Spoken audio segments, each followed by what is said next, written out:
오늘 본문의 말씀은 아그리빠 왕 앞에 바울이 복음의 반증을 하고 있는 모습입니다. 자신이 다메섹 도상으로 가다가 예수님을 만난 것을 말합니다. 자기의 부르심을 여기에서 변증하고 있습니다. 그리고 자신의 사명이 또 무엇인가를 말하고 있음을 보게 됩니다. 더불어서 모든 부름받은 자들의 죄를 사함과 더불어서 결국은 우리에게 하늘나라의 참된 기업, 천국을 얻게 할 약속이다라고 바울은 지금 말하고 있습니다. 그러면서 그는 우리는 회개해야 하는데 회개한 이후에 합당한 일을 하라, 그렇게 바울은 지금 아그리빠 왕 앞에서 말하고 있습니다. 사람들은 죄에 대한 회개를 싫어합니다. 특히 현대인들은 죄, 그리고 너의 잘못 회개하라, 이런 부분에 대해서 어떻게 보면 알러지를 일으킬 정도로 싫어하죠. 그리고 오늘날 한국 교회 안에서는 이 11조 문제라든가 기타 여러 가지를 사람들이 싫어한다 하여서 거의 메시지를 안 하고 있는 실정입니다. 그래서 회개하라는 말씀을 잘 안 합니다. 왜냐하니까 이 시대는 죄를 물 마시듯이 하는 시대 상황이기 때문에 그러한 많은 사람들의 사정을 피하는 것 같습니다. 역사적으로 보면도 강대국들이 약소국을 침탈한 것을 대한 죄의식 하나도 없습니다. 강한 자가 약한 자를 무시하는 것에 대한 죄의식도 없습니다. 그러면은 오늘 우리는 정말 복음 가진 자로서 무엇이 죄인가부터 우리는 죄에 대한 정립을 해야 합니다.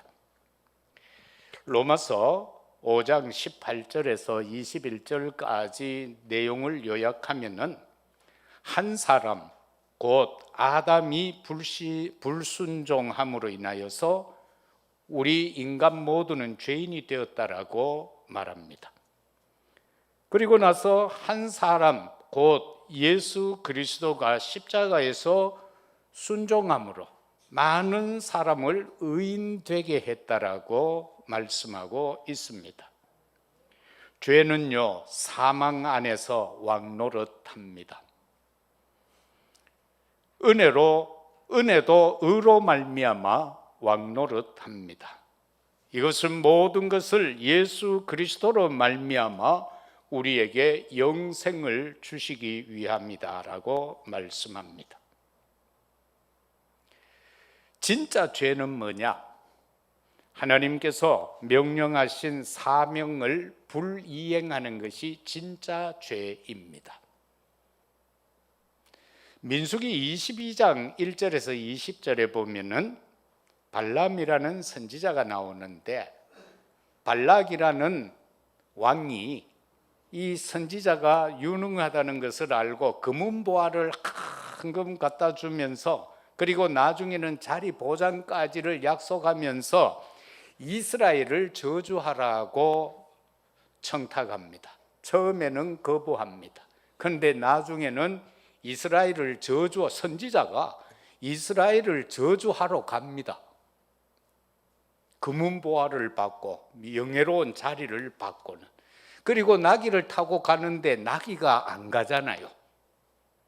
그래서 채찍을 가합니다. 선지자가 나귀를 왜 가자 그러는데 안 가냐고 마구 때리죠. 그러니까 한참 있다 나귀가 말을 합니다. 야, 이 선지자 이 새끼야, 지금 주의 사자가 큰 청룡도를 빼들고 내 앞길을 막고 있는데 네 같으면 가겠냐? 가면 내 목을 치려고 하는데 네 같으면 가겠냐고. 이처럼 눈 멀어버린, 영적 눈 멀어버린 선지자를 나귀가 일깨워 줍니다. 오늘 시대가 이러한 시대입니다. 하나님을 믿는 사람들이 영의 눈이 어두워져서 하나님이 하시고자 하는 일을 보지를 못하는 겁니다. 지금 하나님은 우리가 가는 길이 잘못되었다라고 주의 사자를 통하여서 길을 막고 있는데, 우리는 그냥 세상이 좋아서, 부귀영화가 좋아서, 물질이 좋아서, 명예가 좋아서 그 길로 그냥 가는 겁니다. 또 하나의 예를 보면은 요나서를 통하여서 볼 때 하나님은 저 니느웨 성에 좌우를 분별하지 못하는 12만 명이 있으니 거기에 가서 회개를 외치라고 가라고 그러는데, 이 요나는 이민족 니느웨 자신들을 계속 침략하던 그들이 싫어서 거기에 가서 복음을 전하면 그들이 회개하고 돌아올까 싶어서, 그러면 안 되잖아, 멸망해야 되는데. 그래서 다른 데로 도망가지요. 어디로? 다시스로 도망을 갑니다. 가다가 큰 풍랑을 만나서 바다에 던짐을 받고 큰 물고기 배 속에서 3일 동안 그 속에서 회개하는 장면이 나옵니다. 자신에게 주어진 사명은 니느웨에 가서 회개를 외치는 것이었는데, 그는 그게 싫어서, 민족 감정 때문에 싫어서 다른 곳으로 도망을 가는데, 하나님은 그 길을 막으시는데 풍랑을 일으켜서, 그래서 사람들로 하여금 제비를 뽑았는데 왜 하필이면 요나가 당첨이 됩니까? 우연입니까? 물에 빠졌으면 그냥 죽어야 되는데 왜 큰 물고기가 삼킵니까? 하나님은 우리에게 한 번 사명을 주시면 그것을 감당하도록 하신다는 겁니다. 우리에게 이러저러한 것을 막아서라도, 세상으로 가는 우리의 발걸음을 막아서라도 하나님은 우리가 사명을 감당할 수 있게 만드신다는 겁니다. 결과적으로 니느웨는 왕부터 짐승까지 다 회개하는 역사가 일어난 것을 보게 됩니다. 근원적인 죄가 있습니다. 그건 창세기 3장에서 나오는 겁니다. 근원적인 죄는 하나님을 떠나는 겁니다. 자신이 하나님같이 되고자 하는 것이 근원적인 죄입니다. 그걸 해결하기 위한 것은 다른 어떤 것도 없습니다.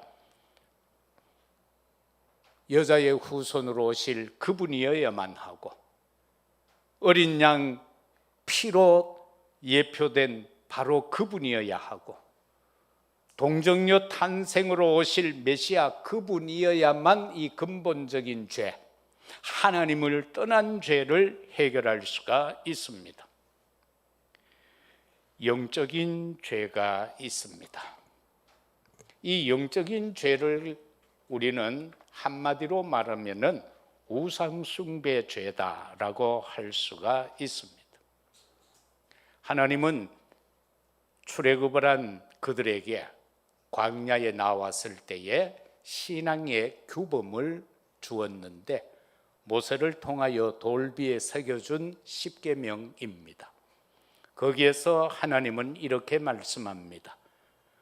너는 나 외에 다른 신을 네게 두지 말라. 너를 위하여 새긴 우상을 만들지 말아라. 너는 내 하나님 여호와의 이름을 망령되게 부르지 말아라. 그리고 네 번째는 출애굽기 20장 8절에서처럼 영적인 죄는 예배에 관계되는 겁니다. 4계명에서 안식일을 기억하여 거룩하게 지키라. 우리가 어릴 때 신앙생활을 할 때는 잘하든 못하든 십계명을 외웁니다. 요즘 랩런트들은 십계명을 외우는지 모르겠습니다. 아니, 우리 자체가 십계명에 대하여 그렇게 큰 관심을 갖지 않을 수도 있습니다. 출애굽한 우리가 아니기에, 그것은 그 수천 년 전의 일이기에 상관이 없는 거냐? 그건 아니지 않습니까? 오늘날 또 우리는 이러한 것을 생각하면서 마음에 새겨야 하는 것입니다. 그래서 주님은 우리에게 하나님은 영이시니까 영과 진리로 예배하라, 그렇게 말씀하고 있습니다. 오늘 또 비대면 현장에서 함께 예배드리는 여러분도 마음과 정성과 뜻을 다한 예배가 되어야 합니다. 비대면의 현장에서 예배를 드리게 되면 조금 느슨해질 수가 있습니다. 전화 오면은 전화 받고, 가스불 끌어도 가고, 초인종 울리면 문 열러도 가고, 그것은 참 예배가 아닙니다. 하나님은 영이시니 예배하는 자가 영과 진리로 예배하라. 그 다음에 죄는 뭐냐? 삶과 관계되는 자범죄를 말합니다. 출애굽기 20장 12절에서 17절은 이렇게 말씀하고 있습니다. 네 부모를 공경하라. 그리하면 하나님 여호와가 네게 준 땅에서 네 생명이 길리라. 살인하지 말라, 간음하지 말라, 도둑질하지 말라, 네 이웃에 대하여 거짓 증언하지 말라, 네 이웃의 집을 탐하지 말으라고 말씀하고 있습니다. 오늘 이 시대는 자식이 부모를 죽이는 시대가 되어졌고, 부모가 자식을 죽이는 시대가 되어져 버렸습니다. 도둑질에 대한 개념이 없습니다.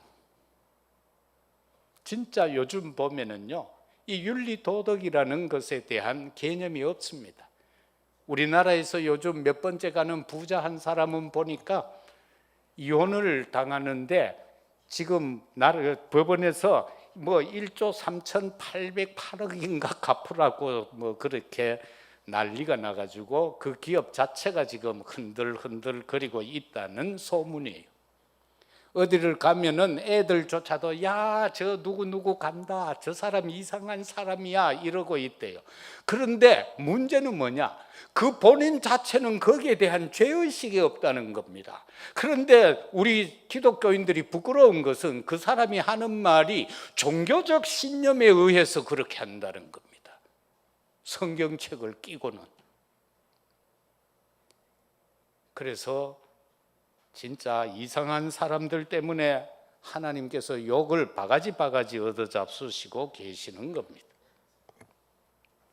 로마서 3장 9절에서 18절은 보면은 이렇게 말씀합니다. 의인은 없나니 하나도 없다라고 했습니다. 그리고 23절에서는 모든 사람이 하나님의 영광을 떠났다라고 그렇게 말씀하고 있습니다.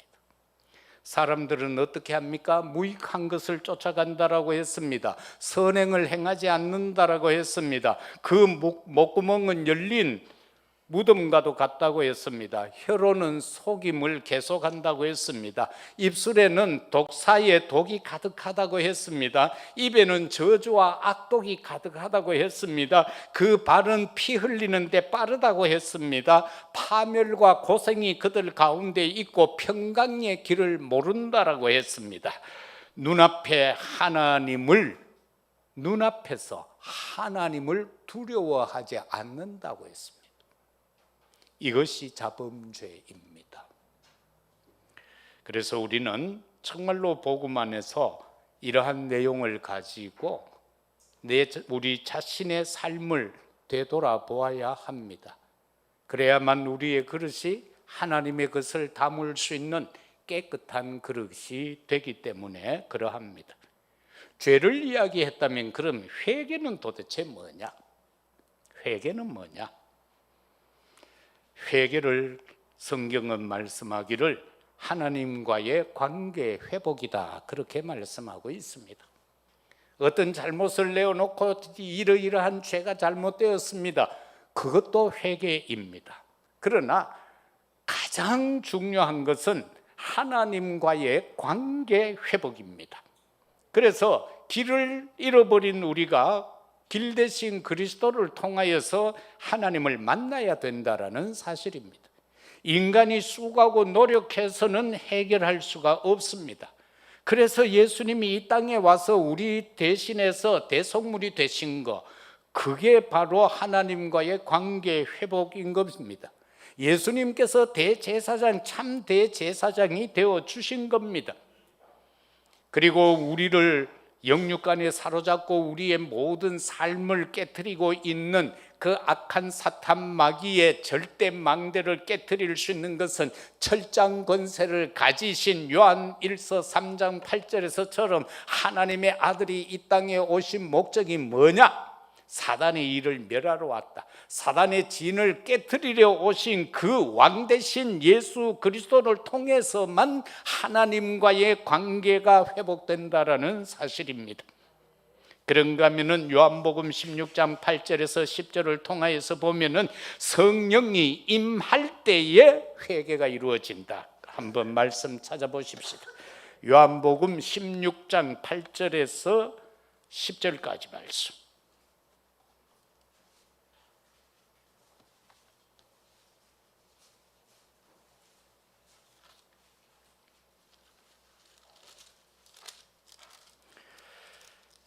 요한복음 16장 8절에서 10절, 11절까지 같이 읽습니다. 그가 와서 죄에 대하여, 의에 대하여, 심판에 대하여 세상을 책망하시리라. 죄에 대하여라 함은 그들이 나를 믿지 아니함이요, 의에 대하여라 함은 내가 아버지께로 가니 너희가 다시 나를 보지 못함이요, 심판에 대하여라 함은 이 세상 임금이 심판을 받았습니다. 우리가 회개한다 그냥 하는 게 아닙니다. 성령이 내게 임하여 역사하지 않으면 우리는 회개할 수 없습니다. 성령이 역사하심으로 내게 은혜가 임할 때에 우리는 하나님 앞에서 내가 하나님에 관하여 대하여 제대로 알지 못하고 섬기지 못한 것이 죄로구나라는 것을 깨닫게 되는 것입니다. 정말로 세상의 많은 사람들은 그를 믿지 않습니다. 예수님을 믿지 않았죠. 유대인들은 예수님이 자신들의 눈앞에 있는데도 예수님을 믿지 않고 그분을 십자가에 못 박아 죽여버렸습니다. 그리고는 그 피값을 후대에게 돌려버렸습니다. 내 자녀들이 책임질 거다라고 말입니다. 죽이기는 자기들이 죽여놓고 책임은 자기들이 안 져요. 그 피값을 내 후대들에게 돌린다라고 유대인들이 그렇게 말하고 있지 않습니까? 주님은 말씀합니다. 내가 가야만 보혜사 성령이 올 수 있다라고 말입니다. 우리 주님은 우리 거할 초소 예배하러 가셨습니다. 그리고 지금은 성령께서 우리에게 오셔서 우리와 함께 하시고 역사하십니다. 우리를 이끌어 가십니다. 우리의 심령 속에서 애통이 일어나게 만듭니다. 그리고 하나님 가까이 갈 수 있게 합니다. 연약함을 아시고 우리에게 날마다 새 힘을 공급하여 주실 줄로 믿습니다. 그런가 하면은 형상회복이 회개입니다. 하나님께서 우리가 우리의 모습대로 사람을 만들자, 그리고 흙을 가지고 빚으셔서 그 코에 생기를 불어넣으니 생명이 된지라. 에덴을 창설하시고 우리로 하여금 그 속에서 행복하고 아름답게 살아가게 하셨다라는 거, 이거 죄로 말미암아 상실했습니다. 우리가 복음 안에서 새롭게 언약을 회복함으로, 우리가 하나님 앞에 우리의 약함을 고백함으로 우리는 이 모든 것을 회복할 수 있다라는 사실입니다. 예수 그리스도를 통하여서 우리는 구원받았습니다. 우리는 신분이 이제 바뀌었습니다. 죄의 종으로 살아가는 것이 아니라 의의 종으로 살아가는 우리가 되어졌습니다. 우리에게는 예수 그리스도 이름을 사용하는 권세를 주셨습니다. 그 이름으로 흑암 사단 저주의 세력 물리칠 수 있습니다. 그 이름으로 사단의 진을 깨트릴 수가 있습니다. 그 이름으로 기도하여 응답받는 놀라운 비밀을 우리에게 주셨습니다. 이것을 누리자라는 겁니다. 주어진 것을 우리는 활용을 하지 못하고 있다라는 내용입니다. 이걸 누리자. 그러면은 회개에 합당한 일이 도대체 무언가라는 사실입니다. 회개에 합당한 일을 가리켜서 히브리서 5장 1절에서부터는 이렇게 말씀합니다. 우리에게 대제사장을 보내주셨습니다. 그래서 그리스도를 통하여서 우리로 하여금 그 영광을 취하게 하겠다라는 겁니다. 기업을 얻게 하시겠다라는 겁니다. 9절에 보면은 온전하게 되셨은즉 자기에게 순종하는 모든 자에게 영원한 구원의 근원이 되었다라고 말씀하고 계십니다.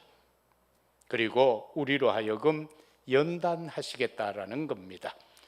젖 먹는 자마다 어린아이이니 의의 말씀을 경험하지 못한 자요, 단단한 음식은 장성한 자의 것이니 그들은 지각을 사용함으로 연단을 받아 선악을 분별하는 자들이라. 그러므로 우리가 그리스도의 도의 초부를 버리고 죽은 행실을 회개함과 하나님께 대한 신앙과 이렇게 말씀합니다.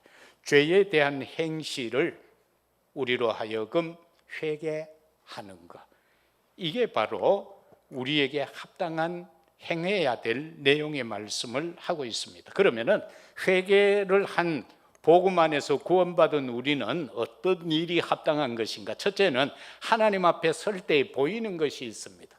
우리가 하나님 앞에서 나의 연약하고 부족함을 뉘우치고 회개하고 기도하고 성령의 인도를 따라 기도하게 될 때에 우리에게 보이는 것이 있다. 그게 갈라디아 2장 20절이 보여야 한다라는 사실입니다. 그냥 문구로 보이는 것이 아니라 이것이 내 생각과 내 마음을 주장할 수 있어야 된다라는 겁니다. 나는 죽고 내 안에 그리스도가 사신 바 된 것을 날마다 체험하며 살아가는 우리 모두가 되시기를 주의 이름으로 축복합니다. 이게 보여야 되는 겁니다. 나는 죽었구나. 내 생각도 죽었구나. 내 계획도 죽었구나. 내 뜻도 죽었구나. 오직 내 안에 그리스도가 살았다. 그 그리스도에 의하여 살아가야 되겠다. 그걸 바울이 고백했을 뿐만 아니라 바울은 실천적으로 빌립보 3장 1절에서 21절을 통하여 다시 또 보게 되는 겁니다. 내가 이때까지 육신적으로 자랑하던 모든 것, 내가 예수님을 만나고 나니까 그것은 배설물과 같은 것이더라. 그건 정말 배설물과 다를 바가 없는 것이었다. 그래서 이제는 내가 예수 그리스도를 아는 것이 최고로 고상한 지식이다라고 그는 고백했습니다. 대철학자요, 어떻게 보면 율법학자요, 그러면서 세상 지위로도 국회의원 정도 되는 그런 자리에 있던 그가 말하기를 이거 다 배설물이더라. 예수 그리스도가 최고 고상하더라라는 겁니다. 그 그리스도를 발견하니까 내가 지금까지는 육신적인 것을 향하여 다름질하였는데 이제는 예수 그리스도 십자가 표대를 향하여 달려간다. 그리고 나는 지금까지는 대제사장의 말을 듣고 믿는 사람들을 가두고 핍박하고 그 일을 했는데 이제는 내가 위에서 부르신 부름의 상을 쫓아간다. 주의 음성 따라 살아가겠다라고 그렇게 말합니다. 결국 나는 이 세상의 사람들이 다 원하는 태어나면서부터 로마 시민권을 가졌지만은 이제 내게는 하나님 나라의 시민권이 내게 있다라고 그렇게 고백합니다. 이게 보여야 된다는 겁니다. 우리는 이 땅에 살고 있지만은 우리의 시민권은 천국입니다. 우리는 하나님 나라의 백성인 것입니다. 그래서 저와 여러분이 살아가는 가정은 천국이어야 합니다. 우리의 사업 현장이 천국이어야 합니다. 우리의 직장이 천국이어야 하고 우리 렘넌트들의 학업의 현장, 학교가 천국이어야 하는 겁니다. 그게 내 마음에 와야 된다는 겁니다. 그렇게 되면 되는 겁니다. 그리고 바울이요, 또 보는 게 있습니다. 디모데전서 1장 15절에서 갈수록 나는 죄인 중에 괴수구나. 사람들은요, 조금만 성공하면 자기가 의인인 줄 알아요. 죄인인 줄 몰라요. 뭐 보통 좀 성공한 저 여의도에 뭐 이상한 마징가 제트가 사는 그 집에 있는 사람들이 있잖아요. 몇십억씩 떼먹고도 그 도둑질인 줄 몰라요. 그게 뭐 잘못됐나 이카는데요. 그런데 바울은 그리스도를 깨닫고 나니까 내가 죄인 중에 괴수구나. 우리말로 쉽게 말하면 내가 최고 도둑놈이구나. 내가 진짜 나쁜 놈이구나. 이걸 바울이 보게 되어졌다라는 사실입니다. 우리는 예수님이 우리 죄 다 해결했습니다. 그러나 우리가 삶을 살아갈 때는 하나님 앞에서 나는 죄인입니다. 이 고백이 나와야 되는 겁니다. 내 죄 뭐가 있어? 뭐 예수님 끝냈는데? 라고 하면서 계속 도둑질하면 되겠습니까? 어떤 사람이요, 사기를 치고 감옥에 갔어요. 신방을 갔어요. 극하니까 가관이요 말하는 게 하나님께서 내게 이 감옥에서 복음 전하라고 보냈다는 거예요. 그건 복음을 잘못 깨달은 거예요. 복음을 잘못 깨달은 거예요. 자기가 사기침으로 인해서 얼마나 많은 사람이 눈물을 흘렸겠어요. 그런데 그 감옥에 죄수들에게 복음 전하라고 그렇게 했다 하면 그게 말이 됩니까? 그래서 나는 죄인이다. 송구스러운데 죄라는 말만 나오면 우린 자꾸 움찔움찔해지죠. 옆에 분 보고 서로 한번 이야기해 봅시다. 내가 최고 죄인이다.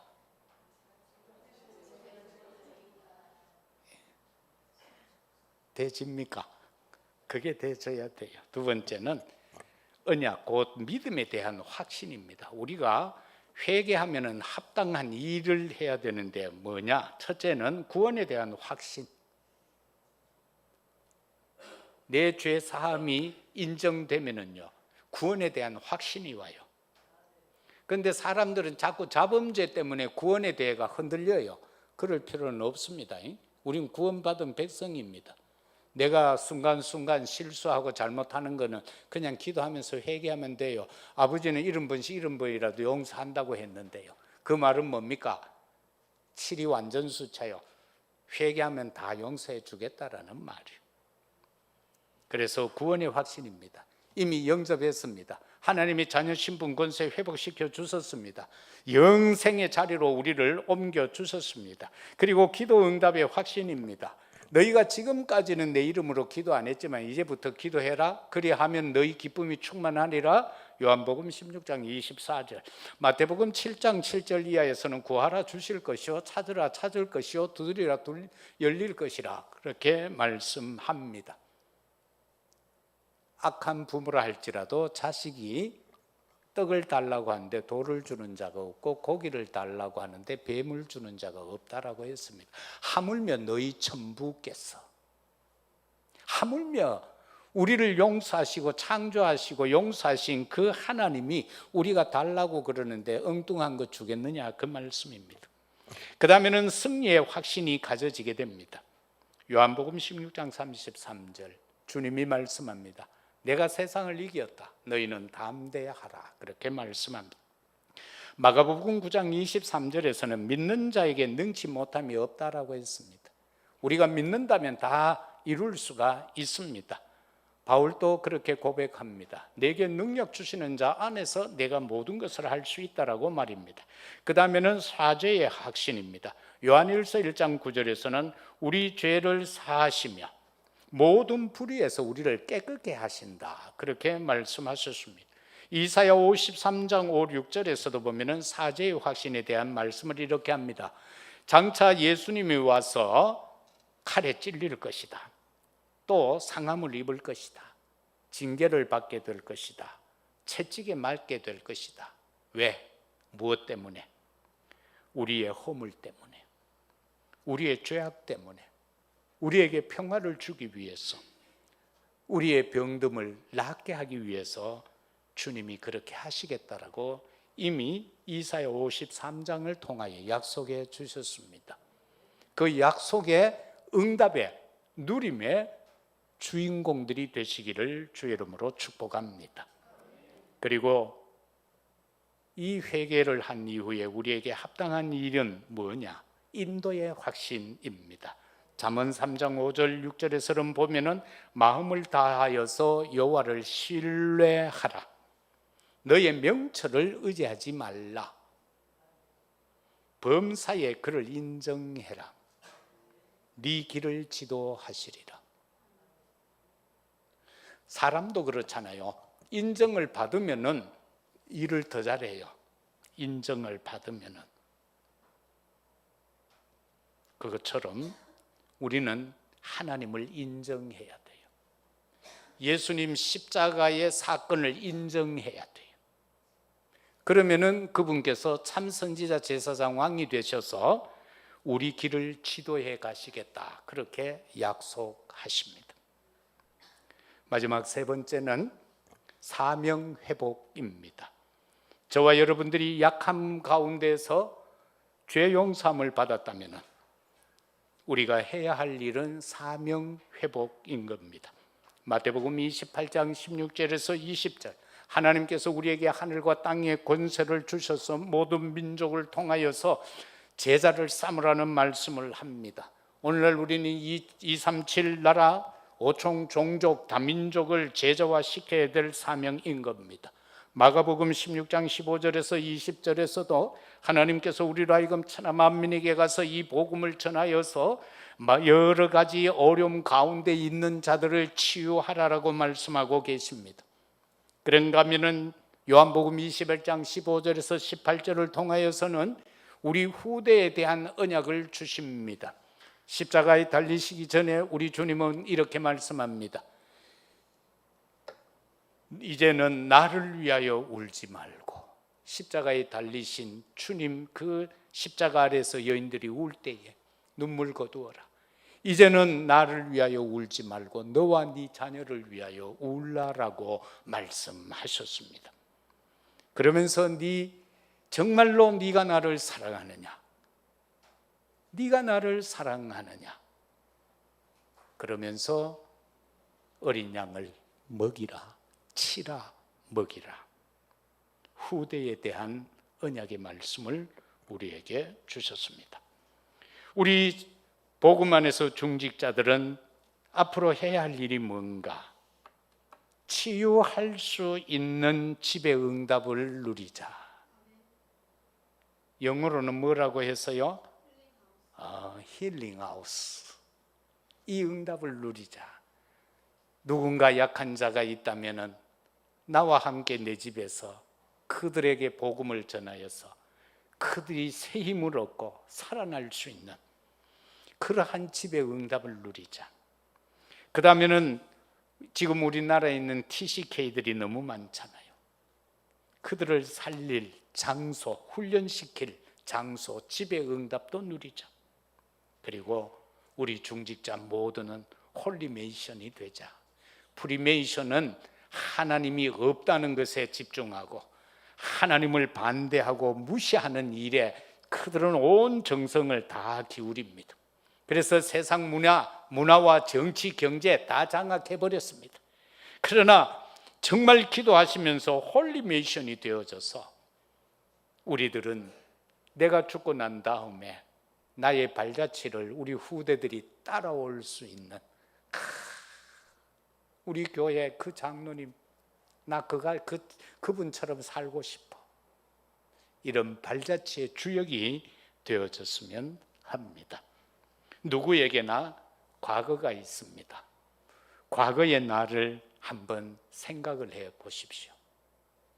우리가 예수 믿기 이전에 과거의 나, 또는 모태에서부터 예수를 믿어 신앙생활을 해왔지만은 복음 없이 살아왔던 과거의 나, 그러나 이제 복음 안에서 현재의 나 한번 생각해 봐야 될 것입니다. 이 현재의 나를 통하여서 미래의 나에게 참된 것을 전달할 수 있는 우리들이 되어야 할 겁니다. 그러면은 그 사람은 성공한 자가 됩니다. 말씀 맺겠습니다. 정말로 우리는 시대 재앙 막아야 합니다. 그것은 오직 세계 복음화를 통하여서 할 수 있습니다. 237 나라 5종 종족에 대한 언약 가슴에 새기시기를 바랍니다. 그리고 이 시대 십자가가 어마어마하게 많이 있지만 참된 교회 회복해야 합니다. 그것은 바로 새 뜰을 회복된 교회를 말하는 것입니다. 우리는 후대와 연약한 심령들을 놓고 금토일 시대를 열어가야 하겠습니다. 치유해야 합니다. 달란트 개발하도록 만들어야 됩니다. 여러분, 대학을 졸업하고 자기 달란트를 찾으려 하는 우리 한국하고 중학교 때부터 경제교육을 시켜서 경제활동을 하는 저 유대인하고 지금 엄청난 차이가 있지 않습니까? 우리는 대학 나와도 자기 달란트가 없어요. 뭘 할 줄 몰라요. 그런데 유대인들 교육은 중학생 되면 벌써 주식 투자를 하고 그걸 할 수 있도록 다 만들어 준다는 겁니다. 그러니까 그들이 세계를 장악하고 있는 겁니다. 이러한 내용들을 말씀을 아로새기면서 우리의 자신의 과거의 나 그리고 현재의 나를 보면서 내가 하나님 앞에 바로 서지 못한 게 뭔가 그걸 찾아서 십자가 아래 내려놓고 그리고 주님이 내 심령에 요구하는 들려주시는 그 음성을 듣고 그 주님이 원하는 대로 우리의 남은 여정을 살아가는 우리 모두가 되어지시기를 예수 그리스도 이름으로 축복합니다. 아버지 하나님 감사합니다. 바울은 아그리빠 왕 앞에서 회개에 합당한 일을 해야만 된다라고 말하고 있습니다. 이 한 주간 이 말씀을 아로새기면서 내게 주어진 하나님이 원하시는 일, 거기에서 벗어난 일, 그것을 하나님 앞에 내려놓고 다시금 뜻을 정하고 결단하여 하나님이 기뻐하는 삶을 살아가는 우리들이 되게 하옵소서. 하오니 우리에게 새 힘을 주옵소서. 새 은혜를 주옵소서. 그리하여 감당케 하옵소서. 이 시간도 연약한 심령들을 주께서 기억하시고 영육 치유케 하시고 회복되게 하옵소서. 한자리 함께 감사와 기쁨 그 안에서 예배드리는 우리들이 되게 하옵소서. 오늘도 국내외에 흩어져 있는 우리 가족들 하나님이 사랑하시고 하나님이 저들과 함께 하시고 동행하여 주옵소서. 하나님의 위로하심이 하나님의 도우심이 함께 하옵소서. 예수 그리스도 이름으로 기도드리옵나이다. 아멘.